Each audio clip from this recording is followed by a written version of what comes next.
Hello students, welcome to my YouTube channel platinum chemistry classes. तो बच्चों, आज हम चलते हैं नेक्स्ट कोलिगेटिव प्रॉपर्टी की तरफ, जिसका नाम है osmotic pressure. Fourth colligative property है, last colligative property osmotic pressure. तो फोर्थ हमारे पास कोलिगेटिव प्रॉपर्टी है जिसका नाम है ऑस्मोटिक प्रेशर। ऑस्मोटिक प्रेशर को हम पाई से डिनोट करते हैं। ऑस्मोटिक प्रेशर को हम पाई से डिनोट करते हैं। जैसे कि हमने 11वीं क्लास में आपको आइडियल गैस सॉल्यूशन में बताया था कि P is equal to N/V/RT। तो सेम यहाँ पर ये ऑस्मोटिक प्रेशर जो वहां पर गैसेस प्रेशर लगता था, यानी P is equal to N/V/RT, तो यहाँ पर ये सॉल्वेंट के लिए फॉलो करता है ऑस्मोटिक प्रेशर। इसको समझने से पहले, इसको समझाने से पहले मैं आपको सबसे पहले या हमें सबसे पहले क्या समझना होगा, ऑस्मोसिस प्रेशर। इसको समझने से पहले हमें सबसे पहले क्या समझना होगा, ऑस्मोसिस प्रेशर को समझना होगा। देखिए, ऑस्मोसिस प्रेशर होता क्या है। मेरी लाइफ में इसके काफी सारे एग्जाम्पल हैं। मेरी लाइफ में इसके काफी सारे एग्जाम्पल हैं। मैं फॉर एग्जाम्पल एक एग्जाम्पल ले रहा हूं। If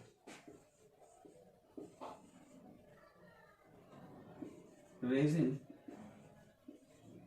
is soaked in water। पहला एग्जाम्पल है रेजिन, जो आपने देखी होगी, मीठी होती है खाने में, है ना, रेजिन।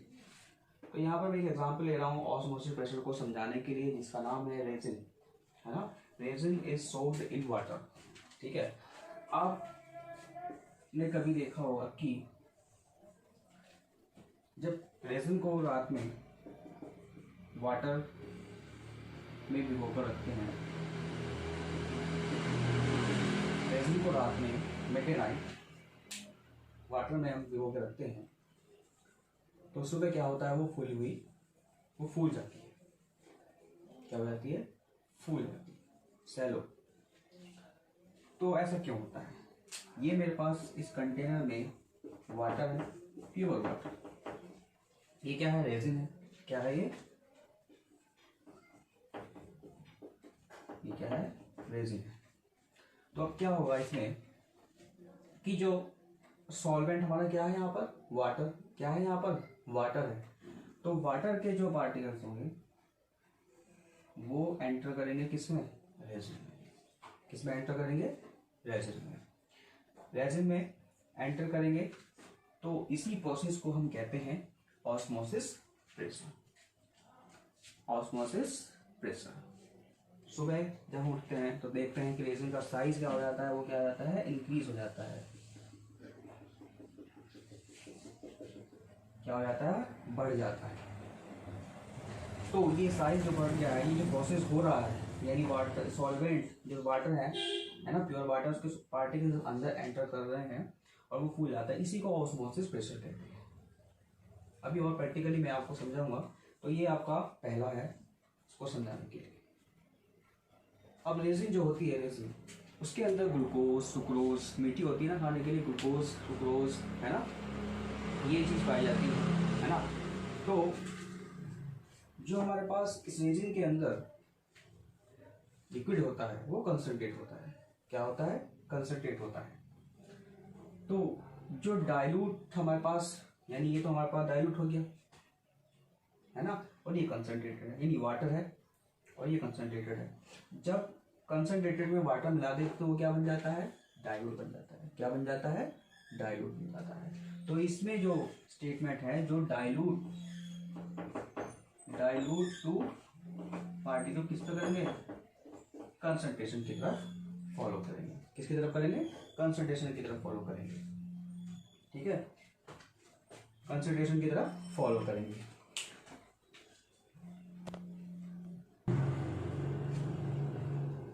चलिए, तो हम यहाँ पर थे कि जो आपका प्योर वाटर है वो कंसंट्रेट की तरफ फॉलो कर रहा है। जो हमारे पास यहाँ पर जो रेजिन के अंदर जो लिक्विड है ठीक है, ग्लूकोज है, फ्रक्टोज है, सुक्रोज है, etc। तो इसमें क्या होता है कि वो जब कंसनट्रेट में मिल जाता है वाटर तो क्या बन जाता है, डाइल्यूट बन जाता है। क्या बन जाता है, डाइल्यूट बन जाता है। तो इसी प्रोसेस को हम ऑस्मोसिस बेसिस करते हैं। ठीक है, pure water in resin is solved pure in water. अब इसी का मैं एक और पार्ट ले रहा हूं कि if resin is placed in concentration solvent। अब अगर हम रेजिन को, जो आपकी फूली हुई रेजिन है, जो हमने भी बड़े से, जिसका साइज बड़ा हो गया था, उसको हम अगर कंसंट्रेट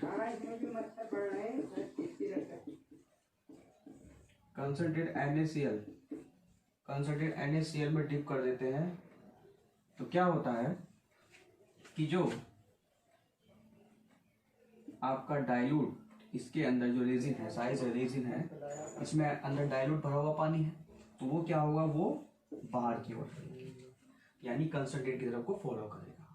तो इसी को हम क्या कहते हैं, ऑस्मोसिस प्रेशर कहते हैं। क्या कहते हैं, ऑस्मोसिस प्रेशर कहते हैं। जो हमारी जो रेजिन होगी वो क्या हो जाएगी, श्रिंक हो जाएगी, स्मॉल साइज में आ जाएगी।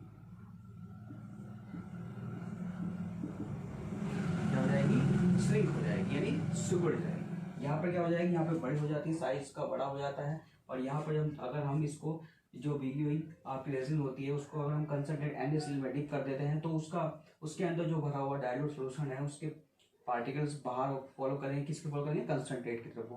तो कंसंट्रेट से बाहर को चले जाते हैं। तो इसी को हम क्या कहते हैं, ऑस्मोसिस प्रेशर कहते हैं। क्या कहते हैं, ऑस्मोसिस प्रेशर कहते हैं।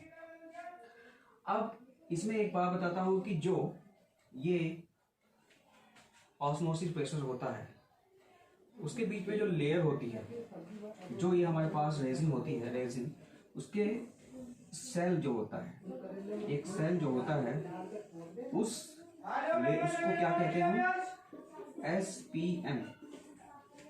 क्या कहते हैं हम, SPM। तो SPM जो होता है उसे कहते हैं सेमी परमेबल मेम्ब्रेन। क्या कहते हैं इसको, सेमी परमेबल मेम्ब्रेन। जो सेमी परमेबल मेम्ब्रेन होती है वो एक लेयर होती है, उस लेयर का नाम है SPM शॉर्ट फॉर्म में, और सेमी परमेबल मेम्ब्रेन उसको बोलते हैं। ठीक है, जिसमें से सॉल्वेंट पार्टिकल्स ही आ जा सकते हैं, सॉलिड के पार्टिकल्स इसमें नहीं आ सकते, क्योंकि ये बहुत ही फाइन मेम्ब्रेन होती है, बहुत फाइन मेम्ब्रेन होती है। इसलिए इसमें ओनली सॉल्वेंट के पार्टिकल ही फॉलो करेंगे, सॉलिड के पार्टिकल नहीं फॉलो करेंगे, क्योंकि सॉलिड के पार्टिकल्स का साइज क्या होता है, बड़ा होता है, और जो सॉल्वेंट के पार्टिकल का साइज होता है वो स्मॉल होता है। बहुत फाइन मेम्ब्रेन होती है, तो फाइन पार्टिकल्स ही इसमें आते जाते रहते हैं। डेली लाइफ में इसके काफ़ी सारे एग्जाम्पल हैं, जैसे कि आपने देखा होगा, जैसे मैंने आपको यहाँ बताया कि जो कंसंट्रेट NaCl का आपका जो यहाँ पर सॉल्वेंट रखा हुआ है और वो डाइल्यूट से जो फॉलो करता है कि इसको कंसंट्रेट की तरफ को फॉलो करता है। क्या करता है, कंसंट्रेट की तरफ को फॉलो करता है। यहाँ पर क्या था हमारे पास कि वाटर है, प्योर वाटर, ये कंसंट्रेट है, यानी ये प्योर वाटर डाइल्यूट ही हो गया एक तरीके से। तो यहाँ से फॉलो करेगा किसी कंसंट्रेट की तरफ। तो जब कंसंट्रेट में वाटर मिल जाता है तो क्या बन जाता है, वो डाइल्यूट बन जाता है। ठीक है, अब इसी रेजिन को मैंने क्या किया कि इसी रेजिन को मैंने फिर एक दोबारा से एक प्रैक्टिकल और किया कि क्या देखा मैंने कि मैंने कंसंट्रेट NaCl को डिप करा। अब जो हमारे पास रेजिन है, फूली हुई रेजिन थी, उसमें क्या था, उसमें डाइल्यूट यानी पानी भर गया था, तो वो डाइल्यूट बन गया था उसके अंदर सॉल्यूशन। अब मैंने उस फूली हुई रेजिन को इस कंसंट्रेट यानी इस NaCl में रखा, NaCl में डीप किया। तो डीप करने के बाद क्या देखा कि मैंने कुछ देर बाद ये श्रिंक हो जाती है, यानी सिकुड़ जाती है ना। वो इसलिए होता है कि जो इसके अंदर डाइल्यूट सॉल्यूशन है वो बाहर चला जाता है, किसकी तरफ, कंसंट्रेट की तरफ। ठीक है, इसके पार्टिकल, डाइल्यूट के पार्टिकल कहाँ चले जाते हैं, कंसंट्रेट की तरफ चले जाते हैं। यानी कि इससे ये होता है कि जो हमारे पास NaCl है वो ऑब्जर्व करता है, पानी को सोख लेता है, पानी को क्या कर लेता है, सोख लेता है। अब इसके डेली लाइफ में हमारे एग्जाम्पल मैं बता रहा हूँ अभी कि जैसे कि मान लीजिए अचार होता है, जब अचार डालते हैं तो उसको उस पर जो नमक लगाते हैं तो क्या हो जाती है, कुछ देर बाद हम देखते हैं जब उसको नमक लगा के बाहर रख देते हैं तो वो श्रिंक हो जाती है। इसका और एक अदर एग्जाम्पल है कि जैसे आपके करेले घर में बनते हैं तो करेले क्या होता है, उसमें नमक लगा के रख देते हैं तो वो क्या होते हैं, श्रिंक हो जाते हैं, सिकुड़ जाते हैं। जो NaCl होता है वो पानी सोखता है, क्या करता है, पानी सोखता है। अब ये जो इसके बीच में जो लेयर होती है SPM लेयर होती है, तो क्या कहते हैं, SPM लेयर कहते हैं, यानी कि SPM का मतलब है सेमी परमेबल मेम्ब्रेन कहते हैं, semi permeable membrane, semi permeable membrane बोलते हैं इसको, ठीक है, सेमी परमेबल मेम्ब्रेन। जो इस दीवार जो लेयर होती है जो सॉल्वेंट के पार्टिकल निकल कर बाहर को आते हैं उसे SPM बोलते हैं। अब एक एग्जाम्पल और है कि जैसे कि मान लीजिए कोई भी एक पर्सन है, वो सी वाटर यानी समुद्र के बीचों बीच है, अब उसको प्यास लगी है। अब क्या होगा कि जो समुद्र का सी वाटर होता है वो एक ब्राइन सोल्यूशन होता है, क्या होता है, एक ब्राइन सोल्यूशन होता नहीं होता, NaCl मिला हुआ होता है। अब उसको प्यास लगेगी तो उसके जो वो पानी पिएगा उसकी डेथ कैसे होगी, पानी पीने से। क्यों, क्योंकि जो समुद्र का पानी होता है वो NaCl यानी खारा पानी होता है, ठीक है। अब जो पानी उसके अंदर जाएगा वो सेल क्या करेंगे, सेल पानी तो ऑब्जर्व करेंगे नहीं, जो हमारे पास जो पानी है जो NaCl है वो क्या करेगा, उसके सेल में से और पानी बाहर निकाल, तो उसको और तेज से प्यास लगेगी, ठीक है, तो वो प्यास से ही मर जाएगा। तो ये ऑस्मोसिस प्रेशर कहलाता है, ठीक, कहलाता है ऑस्मोसिस प्रेशर। ये आप इतना नोट करिए, आगे अभी और बताते हैं, अभी और भी है।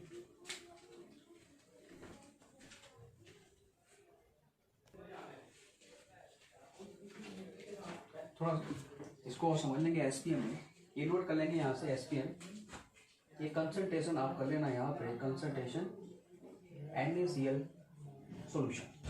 यहाँ पे SPM परमेबल जो मैंने बताया कि आपको कि ये सॉल्वेंट को ही अपने अंदर एंटर करेगी या बाहर करेगी। ये SPM यहाँ पे लेना, SPM डाल करके it is allow only solvent flow not solute particles and solvent molecule through SPM, solvent molecule through SPM। तो ये यहाँ पर इतना होता है कि इसी को क्या कहते हैं हम, ऑस्मोसिस प्रेशर कहते हैं। जो डाइल्यूट से कंसंट्रेशन की तरफ को सॉल्वेंट के पार्टिकल फॉलो करते हैं उसी को हम ऑस्मोसिस प्रेशर कहते हैं, ठीक है। अभी ऑस्मोसिस प्रेशर की बात चल रही है, अभी ऑस्मोटिक प्रेशर की बात नहीं चल रही है। अब ऑस्मोसिस प्रेशर की हम डेफिनेशन लिखेंगे, इतना आपको करना है, ये पूरा आपको यहाँ से यहाँ तक करना है, उसके बाद हम ऑस्मोसिस प्रेशर की डेफिनेशन लिखेंगे। ये नोट करिए आप।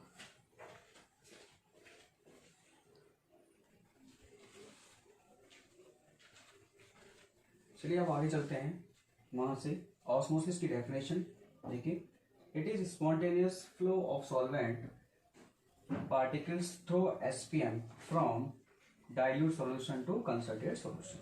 ऑस्मोसिस की एक सिंपल सी डेफिनेशन है कि जो इसका डाइल्यूट सॉल्यूशन है वो किसकी तरफ करता है, कंसंट्रेटेड सॉल्यूशन की तरफ फॉलो करता है, यानी SPM from dilute solution to concentrated solution. This is called the osmosis pressure. अब मैं आपको यहाँ पर एक चीज लेकर के और समझा रहा हूँ। मान लीजिए मेरे पास एक कंटेनर है जिसके बीचों बीच एक फाइन मेम्ब्रेन लगी हुई है, यानी SPM, क्या है, SPM। दोनों में लिक्विड भरा हुआ है यानी सॉल्वेंट यहाँ पर,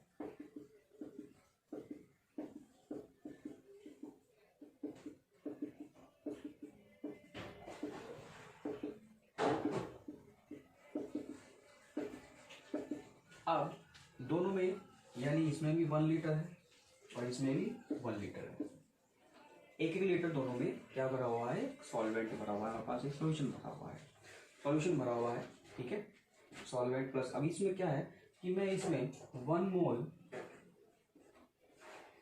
C6H12O6 डाल दूं, सॉरी 2 मोल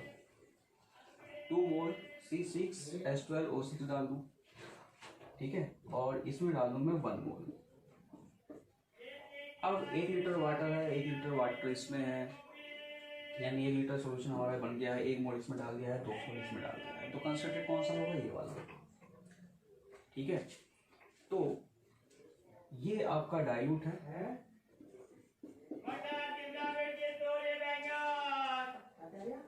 ये आपका क्या है, डाइल्यूट है।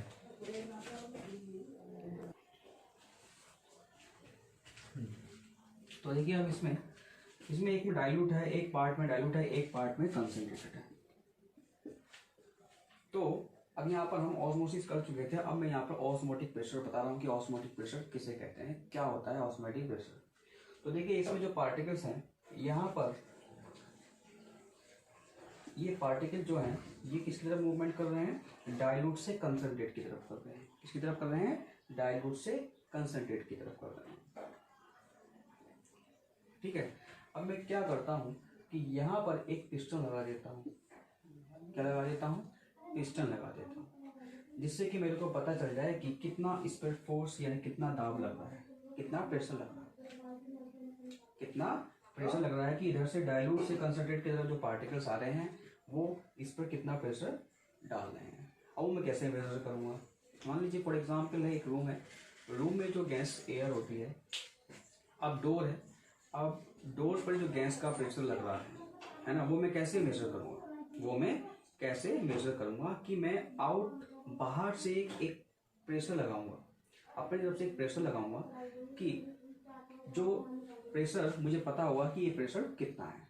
अब यहाँ से जो प्रेशर लग रहा है, मान लीजिए कोई रूम के पास है, रूम के दरवाजे पर जब प्रेशर लग रहा है तो वो जो प्रेशर मैंने बाहर से लगाया है तब तक उसको कांस्टेंट नहीं कर देगा कि हाँ ये इक्वल फोर्स लग रहा है। यानी अंदर का फोर्स और बाहर का फोर्स जो मैंने आपको मेजर करके बताया कि मैंने मेजर करके मैं ये प्रेशर लगा रहा हूँ और अंदर से जब उस डोर पे प्रेशर लग रहा है वो उस वाले के इक्वल हो जाएगा, तो वो आपका इसके इक्वल फोर्स हो जाएगा, यानी कि प्रेशर हो जाएगा, है ना। तो यहाँ से मैं प्रेशर जब लगाता हूँ, ठीक है, तो क्या होगा, यहाँ से जब मैं प्रेशर लगाता हूँ, अभी तो पहले क्या था विदाउट प्रेशर उसमें से डाइल्यूट जा रहे थे, अब मैं यहाँ से प्रेशर लगाता हूँ, अपने आप से मेजर किया हुआ प्रेशर लगाता हूँ कि जो मुझे पता है कि इतना प्रेशर लगा रहा हूँ कि मेरे को मेजर करना है कितना प्रेशर इस है। तो जब मैं यहाँ से प्रेशर लगाता हूँ तो क्या होता है कि कंसंट्रेट ये पार्टिकल्स कुछ इधर जाते हैं, कुछ इधर आते हैं, है ना, कुछ इधर जाते हैं, कुछ इधर आते हैं, यानी 10 पार्टिकल्स इधर आ रहे हैं,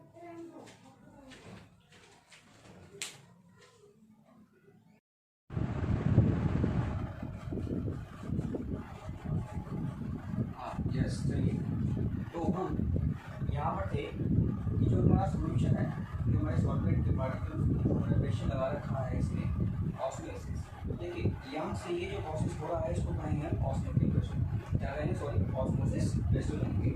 अब जब इस सिस्टम जब मैं यहाँ से बाहर से फोर्स लगा रहा हूँ, एक कैलकुलेट फोर्स लगा रहा हूँ यहाँ पर, तो क्या होगा कि जो इसका प्रेशर है, इसका प्रेशर है ना, तो एक कांस्टेंट एक पर्टिकुलर प्रेशर पर एक रुक जाएगा। क्या होगा, मुझे पता चल जाएगा कि इस पर कितना प्रेशर लग रहा है, इस पर कितना प्रेशर लग रहा है। अच्छा, अगर मैं इससे ज़्यादा फोर्स लगाऊँ, इससे ज़्यादा फोर्स अप्लाई करता हूँ, तो क्या होगा कि जो ये पार्टिकल्स हैं, जो इसके पार्टिकल आ रहे हैं, वो क्या करेंगे, वो वापस जाएंगे, फिर दोबारा से आएंगे, वापस जाएंगे, दोबारा से आएंगे। क्या होगा कि मान लीजिए अगर 10 मोल जा रहे हैं तो 10 मोल वापस आ रहे हैं, 10 मोल जा रहे हैं तो वापस आते हैं। तो इसी प्रोसेस को मैं कहूँगा reverse osmotic pressure, reverse osmotic pressure भी कह सकता हूँ। जो हमारा ऑस्मोटिक प्रेशर होता है वो हमारा ऑस्मोटिक प्रेशर क्या कराएगा कि एक बाहर से कैलकुलेटेड फोर्स लगाने पर, बाहर से कैलकुलेटेड फोर्स लगाने पर जब हमारा ये पिस्टन रुक जाएगा, जब ये हमारा पिस्टन रुक जाएगा, जो हमारा apply force by dilute to concentrate solvent के पार्टिकल से ये पिस्टन ऊपर उठा है, और जब मैंने इसको कैलकुलेट फोर्स लगाया बाहर से ये रुक जाएगा, तो उसको हम कहेंगे ऑस्मोटिक प्रेशर। क्या कहेंगे, osmotic pressure, apply by force, apply by force, है ना। तो ये क्या होगा, रुक जाएगा। अब मैं दूसरा होता है कि अगर मैं इस प्रेशर से ज़्यादा प्रेशर लगा दूँ तो क्या होगा, इस पर थोड़ा सा ज़्यादा प्रेशर लगेगा, इस सॉल्वेंट पे क्या होगा, थोड़ा सा प्रेशर लगेगा, तो क्या होगा, जो सॉल्वेंट के पार्टिकल्स हैं वो इधर जाएंगे, है ना, और वापस उधर जाएंगे। क्योंकि डाइल्यूट से क्या होगा, कंसंट्रेट, है ना, डाइल्यूट से कंसंट्रेट इधर सॉल्वेंट के पार्टिकल जा रहे हैं, तो इधर से पार्टिकल क्यों जाएंगे, क्योंकि जब प्रेशर लगेगा तो पार्टिकल एडजस्ट कहाँ पाएंगे, उधर जाने की कोशिश तो करेंगे, तो वो इधर जाएंगे, ठीक है। तो 10 मोल्स अगर इधर जाए तो 10 मोल्स इधर आ रहे हैं, तो एक इक्वल प्रेशर अप्लाई हो जाएगा। ये हमारा ऑस्मोटिक प्रेशर का एक सिंपल सा एक और बढ़िया बेस्ट एग्जाम्पल है कि आपने घर में आरओ जो लगा हुआ होता है वो सबसे बेस्ट एग्जाम्पल है इसका। ठीक है, वो क्या होता है कि इसका एक रिवर्स ऑस्मोसिस में होता है कि उसमें फाइन मेम्ब्रेन लगी होती है, उसमें ओनली सॉल्वेंट जो हमारे पास वाटर होता है आर्सेनिक वगैरह उसमें जो मिनरल्स होते हैं, तो वो क्या होता है वो उसको नहीं लगने देता, ओनली जो वाटर होता है उसको ही उसके ही पार्टिकल वापस उसमें फाइन मेम्ब्रेन होती है उसको पार कर पाते हैं, बाकी और जो हमारे पास उसके अंदर जो मिनरल्स होंगे वो उसको पार नहीं कर पाएंगे। तो आर ओ का सबसे बेस्ट एग्जाम्पल है कि आर ओ में क्या होता है कि यहाँ पर प्रेशर की जगह एक एयर पंप लगा हुआ होता है। एयर पंप से क्या होता है कि वो जो वाटर पर प्रेशर लगाता है तो वो आगे की ओर प्रेशराइज करता है कि उसकी जो बैक्टीरिया ये उड़ जाते हैं और बाकी जो आपका सॉल्वेंट है जो प्योर वाटर है वो आगे चला जाता है। इसका ये बेस्ट एग्जाम्पल है, तो ये हमारा ऑस्मोटिक प्रेशर कहलाता है। ठीक है, तो आगे चलते हैं, इसकी डेफिनेशन लिखते हैं ऑस्मोटिक प्रेशर।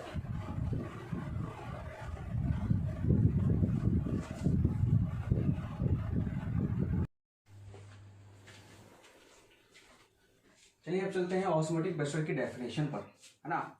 इसके अकॉर्डिंग ऑस्मोटिक प्रेशर की डेफिनेशन है इस डायग्राम के अकॉर्डिंग जो हमने पहले बनाया था अभी। ठीक है, तो इसके अकॉर्डिंग ऑस्मोटिक की प्रेशर देखिए, ऑस्मोटिक प्रेशर की डेफिनेशन क्या है, if pressure is applied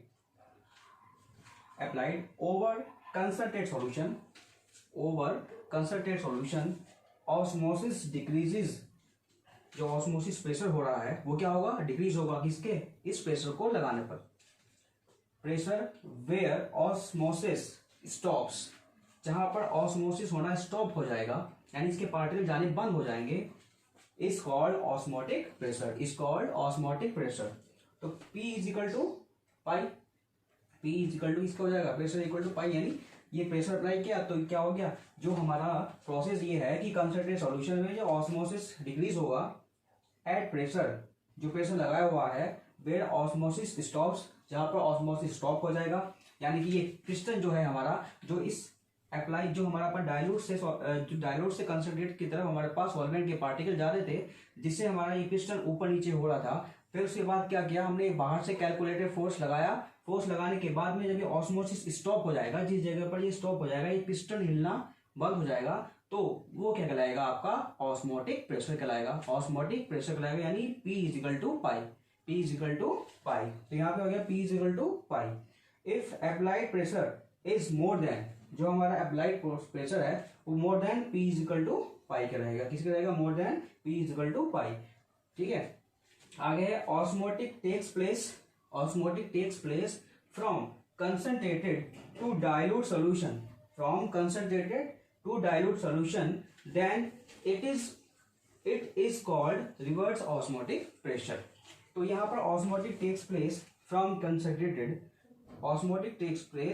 from concentrated to किसके हो जाएगा, डाइल्यूट के। जब ये कैलकुलेट फोर्स यानी कि इस जो हमारे पास जो पहले फोर्स लगाया था, अगर हम इससे ज्यादा फोर्स लगाते हैं तो क्या होगा कि जो कंसंट्रेट के पार्टिकल्स हैं, जो कंसंट्रेट सॉल्वेंट के पार्टिकल्स हैं, वो किसकी तरफ जाएंगे, डाइल्यूट की तरफ जाएंगे, तो solution then it is called reverse osmotic pressure. तो इसका एक सिंपल ही एग्जांपल है आरओ। ठीक है, आरओ सिस्टम है ये, इसके आगे लिख लेना आरओ। ठीक है, तो ये हमारा पास था ऑस्मोटिक प्रेशर। क्या था ये, ऑस्मोटिक प्रेशर। अभी इसका फॉर्मूला हम डिराइव करेंगे, अभी और कुछ चीजें हैं थोड़ा सा, तो ये आपको समझ में आ गया होगा। ठीक है, what is the osmotic pressure. आगे चलते हैं और इससे आगे करते हैं।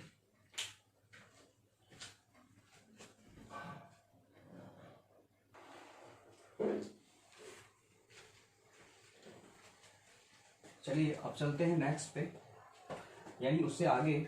अब एसपीएम के बारे में थोड़ा सा बता देते हैं। एसपीएम देखिए, एसपीएम एक सेमी परमेबल मेम्ब्रेन होती है। देखिए दो तरह की होती है, एक तो होती है natural cell membrane, you know that very well, आप लोग जानते हो अच्छी तरीके से कि एनिमल सेल मेम्ब्रेन होती है, प्लांट सेल मेम्ब्रेन। ठीक है, और दूसरी होती है वो आर्टिफिशियल होती है, जो Cu2 FeCl का होर्सेस जो आरओ वगैरह में लगी हुई होती है। तो ये एसपीएम सेल मेम्ब्रेन होती है। अब हम ये जान चुके हैं कि ऑस्मोटिक और ऑस्मोसिस प्रेशर क्या होता है ना। हमने यह पता लगा लिया कि ऑस्मोटिक प्रेशर क्या होता है और ऑस्मोसिस प्रेशर क्या होता है। उसके लिए हम एक और एग्जांपल यहाँ पर देख रहे हैं, इसी में है एक और एग्जांपल है। ठीक है, देखिए मान लीजिए मेरे पास एक कंटेनर है, उस कंटेनर पर मेरे पास एक एसपीएम की एक ट्यूब है, एसपीएम की ये इस तरीके से एक ट्यूब बनी हुई है, ओके। और ये प्योर वाटर है, क्या है ये प्योर वाटर, ये प्योर वाटर भरा हुआ है कंटेनर में, उसमें मैंने ये एसपीएम की जो ट्यूब है ये डीप कर दिया, और इस एसपीएम के अंदर कंसंट्रेट सॉल्यूशन भरा हुआ है। क्या भरा हुआ है? Concentrate solution. क्या होगा कि ये जो आपका मैंने एक कंसंट्रेट सॉल्यूशन भरा हुआ है, क्या ये फिक्स रहेगा? नहीं, क्योंकि जो वाटर है वो डाइल्यूट हो गया है ना। तो क्या होगा, ये इसके जो सॉल्वेंट हमारे पास जो वाटर है उसके जो पार्टिकल है वो किसके अंदर जाएंगे? एसपीएम के अंदर जाएंगे। अब एसपीएम के अंदर जाएंगे, एंटर करेंगे, तो क्या होगा, ये सॉल्यूशन जो है ये ऊपर उठेगा, है ना, ऊपर उठेगा। जब नीचे से अप्लाई फोर्स रहेगा यानी ऑस्मोसिस, ये क्या हो रहा है? ऑस्मोसिस प्रेशर हो रहा है। क्या हो रहा है? ऑस्मोसिस प्रेशर हो रहा है ना, क्योंकि डाइल्यूट से कंसंट्रेट की तरफ सॉल्वेंट के पार्टिकल जा रहे हैं, और ये एसपीएम हमारे पास एक ट्यूब है, ओके। तो अब मैं आपसे पूछूं कि क्या ये ऊपर बढ़ता रहेगा? नहीं, ये ऊपर नहीं बढ़ेगा। क्यों? क्योंकि इसका नीचे क्या लगेगा? फोर्स लगेगा। ये जितना आपका कंसंट्रेशन, ये ऊपर इतना लिक्विड आपका ये बड़ा हुआ है, ऊपर इसके पार्टिकल जा रहे हैं, तो ये बड़ा हुआ है, इसको ऊपर से क्या लगेगा? फोर्स रहेगा। फोर्स इक्वल टू क्या होता है? mg, यानी ये कितना इसका हो गया मास, है ना। तो मैं इसको मान लेता हूँ यहाँ पर h मान लेता हूँ, इसकी हाइट क्या मान लेता हूँ? h मान लेता हूँ, ठीक है। ऊपर से फोर्स लग रहा है, F बराबर mg होता है फोर्स, है ना। मास जो होता है मास, g ग्रेविटी होती है, ओके। तो आपने फिजिक्स में पढ़ा होगा rho P is equal to rho g h, एक फॉर्मूला पढ़ा होगा P is equal to rho g h, तो वहां पर ये अप्लाई होगा, ठीक है। अब आपको एक बात बताता हूँ कि ये जो प्रोसेस है ये कंटिन्यूसली एक जगह रुकता नहीं है, ये स्टॉप नहीं होता है, ये चलता रहता है। कि अगर 10 मोल जा रहे हैं तो 10 मोल वापस आ रहे हैं जब इसका फोर्स नीचे की ओर लगेगा, यानी अगर 10 मोल जा रहे हैं तो 10 मोल वापस आ रहे हैं, तो ये कंटिन्यूसली होता रहेगा प्रोसेस, यानी हम इसको इक्विलिब्रियम कह सकते हैं। क्या कह सकते हैं? Equilibrium process. तो चलते हैं, देखो आगे, वेयर मैंने यहाँ पे h हाइट ऑफ सॉल्यूशन, जो ये हाइट ऑफ सॉल्यूशन की मान लीजिए यहाँ से ऊपर बढ़ा हुआ है, एक कौन लेवल पर रुक जाएगा, है ना। P इज इक्वल टू क्या होता है? रो जी एच, जो आपने इसमें पढ़ा हुआ फॉर्मूला है, ठीक है। रो क्या होगी? डेंसिटी ऑफ सॉल्यूशन, ये रो का साइन है, rho density of solution, okay. अब P इज इक्वल टू किसके होगी? आपको पाई के, और पाई इक्वल टू हम इस तरीके से लिखते हैं, जब P इज इक्वल टू पाई के है तो क्या होगा? रो जी एच, क्या होगा? रो जी एच, ओके। तो अब यहाँ पर हम एक नई डेफिनेशन इसके लिए अप्लाई करते हैं कि osmotic pressure is hydrostatic pressure developed due to solution column. Hydrostatic का मतलब ये है कि जो प्रेशर डेवलप कर रहा है, क्या कर रहा है? To solution column at equilibrium, है ना, एट इक्विलिब्रियम नाउ, ठीक है। तो ये इसकी एक अलग डेफिनेशन होगी यहाँ पर कि osmotic pressure is hydrostatic pressure developed due to solution column at equilibrium, है ना। एक ड्यू टू एक अलग तरीके से प्रेशर अप्लाई कर रहा है यहाँ पर, ठीक है, रो जी एच, जो मैं बता दें रो जी एच, ओके। तो यहाँ पर ये P is equal to pi is equal to rho g h, ठीक। अब मैथमेटिकली हम इसको फॉर्मूला यहाँ पर ड्राइव करने जा रहे हैं ऑस्मोटिक प्रेशर का। तो pi is proportional to concentration, है ना। कंसंट्रेशन का मतलब ये है कि देखो हमारे पास कंसंट्रेशन की क्वालिटेटिव प्रॉपर्टी किस पर डिपेंड करती है? कंसंट्रेशन पर करती है, ठीक है। तो यहाँ पर कंसंट्रेशन इज प्रोपोर्शनल मोलैरिटी, क्या है यहाँ पर? ये मोलैरिटी। अब पाई इज प्रोपोर्शनल C, यानी कंसंट्रेट C, ओके, या मोलैरिटी, हम इसको मोलैरिटी भी लिख सकते हैं, ठीक है। और pi is equal to pi proportional temperature. अब ये जो प्रेशर है ये टेम्परेचर भी करता है, क्यों? जब हम इसका टेम्परेचर बढ़ाएंगे तो और तेजी के साथ में क्या होगा? ये आपके क्या होंगे? ये पार्टिकल्स और तेजी से जाने लगेंगे, ठीक है। तो यहाँ पर टेम्परेचर भी पाई प्रोपोर्शनल टेम्परेचर। आगे आते हैं pi is equal to CST, यहाँ पर C यहाँ पर कंसंट्रेशन हो गया, T टेम्परेचर हो गया, और S यहाँ पर क्या होगा? Where S is ideal solution constant, यहाँ पर आइडियल सॉल्यूशन कांस्टेंट होता है, ठीक है। आइडियल सॉल्यूशन के लिए यहाँ पर एक का क्या रखा जाता है? आइडियल सॉल्यूशन कांस्टेंट रखा जाता है, जैसे कि यहाँ पर आइडियल गैस के लिए R कांस्टेंट रखा हुआ जाता है। अब इसको S इक्वल टू आर मान लेता हूं मैं, S इक्वल टू आर रख लेता हूं क्योंकि प्रेशर अप्लाइड होगा, ठीक है। तो R is equal to ideal gas constant, तो pi is equal to CRT और pi is equal to N/V/RT, है ना। वहां पर हमने आइडियल गैस मैंने स्टार्टिंग में बताया था कि ये उससे रिलेटिव है जो आपका PV is equal to NRT था।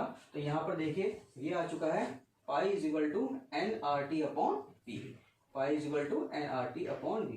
तो ये हमारे इस पर न्यूमेरिकल्स करेंगे, ये पहला फॉर्मूला इसका आ चुका है। तो ऑस्मोटिक प्रेशर और ऑस्मोटिक प्रेशर आप अच्छी तरीके से समझ चुके होंगे, तो ये आपका यहाँ पर फॉर्मूला आ जाएगा। आगे अभी और करेंगे, इसमें बताएंगे आर की वैल्यू कहाँ पर किस तरीके से रखनी है, ठीक है। टेम्परेचर इसमें किस तरीके से कहाँ पर कौन सा सेल्सियस में रखना है या केल्विन में रखना है, और एन कैसे फाइंड करते हैं, और वी क्या होता है ml, अगर ml में होता है तो उसको लीटर में चेंज कर लेते हैं, ठीक है। उस तरीके से अभी आपको आगे बताएंगे, नोट करिए आप ये।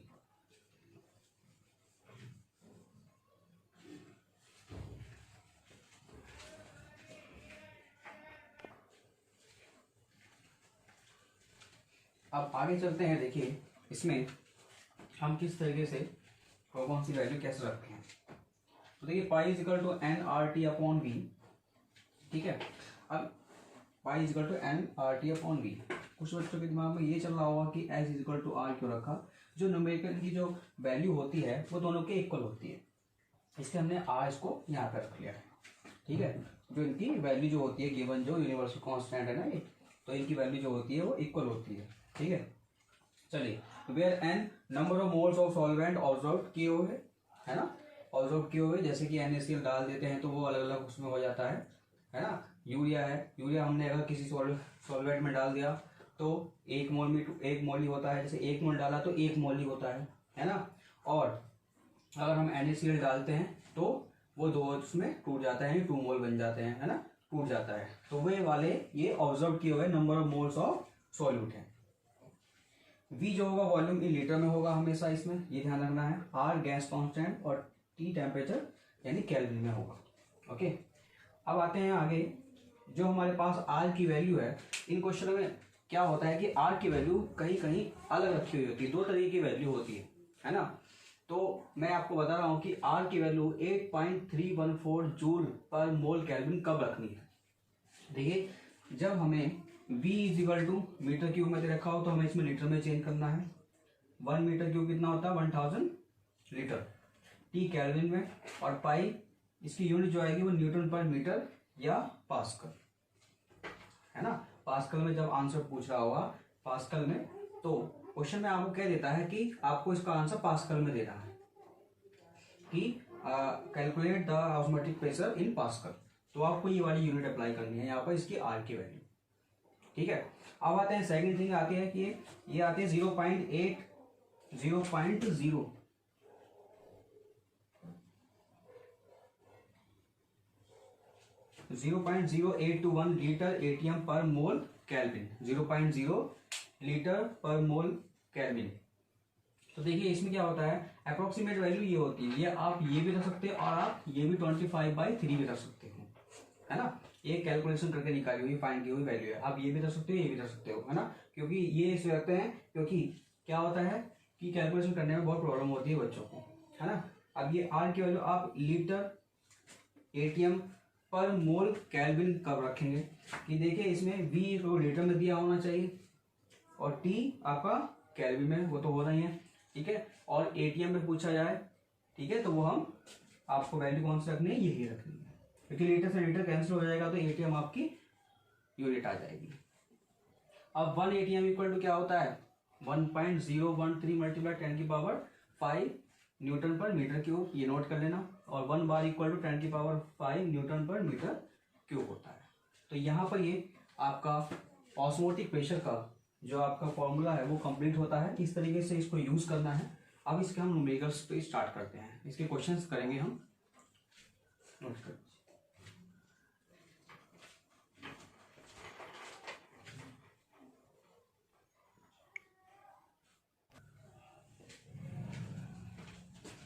चलिए अब क्वेश्चन करते हैं।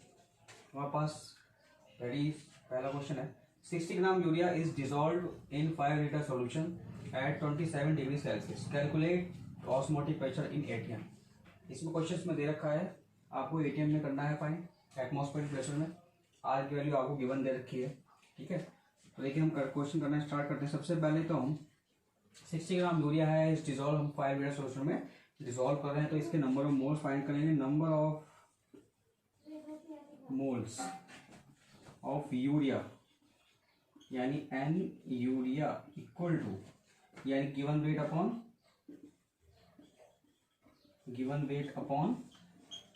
Molar mass, given weight upon molar mass. और यूरिया का मोलर मास कितना होता है 60, तो गिवन वेट दे रखा है 60/60, तो कितना आ गया 1 मोल। कितना आ गया 1 मोल।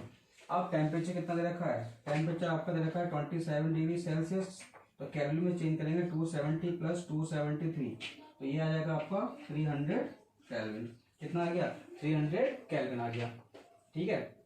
V आपका कितना दे रखा है, V आपका दे रखा है 5 लीटर। कितना दे रखा है 5 लीटर दे रखा है। चलिए R की वैल्यू आपको गिवन है, तो phi = NRT/V, तो पाई की वैल्यू फाइंड करनी है हमें।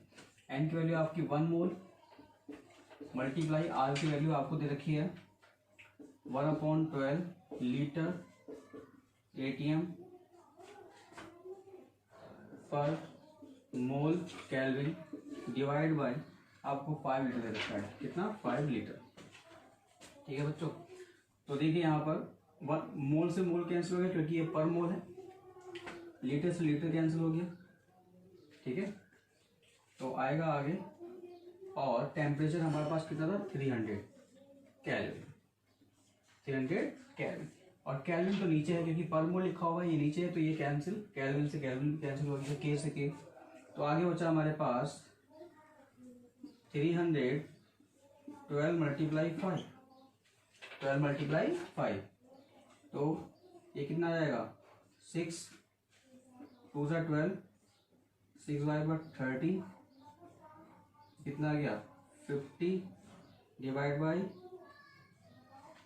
10, ये आ गया 5, तो 5 की वैल्यू आ गई 580 है। तो ऑस्मोटिक प्रेशर कितना लग रहा है 580। तो इस तरीके से ये क्वेश्चन होंगे।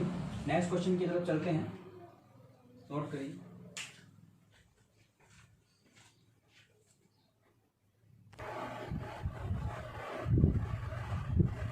चलिए नेक्स्ट क्वेश्चन की तरफ चलते हैं। Calculate the osmotic pressure in pascal accepted by A solution prepared by dissolving 1 gram of polymer of molar mass।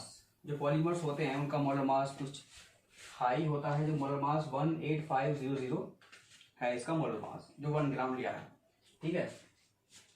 450 ml of water at 370 degree Celsius. तो सबसे पहले नोट करते हैं हमें क्या क्या दे रखा है। तो देखिए गिवन वेट ऑफ सोल्यूट कितना दे रखा है, आपका दे रखा है 1 ग्राम, और मोलर मास ये दे रखा है 18500। अब सर क्या निकालेंगे हम, आप निकाल लोगे ग्राम पर मोल। नंबर ऑफ मोल्स निकल जाएंगे आपके 1/18500, ठीक है। ये आ जाएगा आपका मोल। कितने आ जाएंगे आपके मोल आ जाएंगे आपके। टेम्परेचर कितना दे रखा है, टेम्परेचर दे रखा है 37 + 273, तो ये आएगा आपका 310 केल्विन। कितना आ जाएगा 310 केल्विन आ जाएगा, ठीक है। आगे चलते हैं। नेक्स्ट है, आगे आपको क्या दे रखा है कि 450 ml क्या दे रखा है, वाटर दे रखा है, तो इसको किसमें चेंज करेंगे लीटर में। तो V = 450 ml, तो 450 ml डिवाइड बाई 1000, ठीक है। तो लीटर में हो जाएगा चेंज, कितना आएगा 0.45 लीटर। तो आपका ये भी चेंज हो गया। अब यहाँ पर आपको R की वैल्यू दे रखी है 8.314 किलो पास्कल लीटर पर मोल केल्विन, ठीक है। तो हमें यहाँ पर किलो को हम चेंज कर लेंगे 8.314 मल्टीप्लाई 10⁻³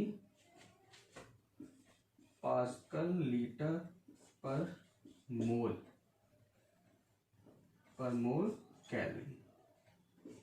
ठीक है, ये आपको गिवन दिए रहेगी क्वेश्चन में यूनिट। ठीक है, अब pi is equal to NRT/P value 1/18500 1.0.45 ऊपर रखा जाएगा आपका R की वैल्यू 8.314 मल्टीप्लाई 10⁻³ और टेम्परेचर 310। तो पाई की वैल्यू ये कैलकुलेशन करके आपकी आ जाएगी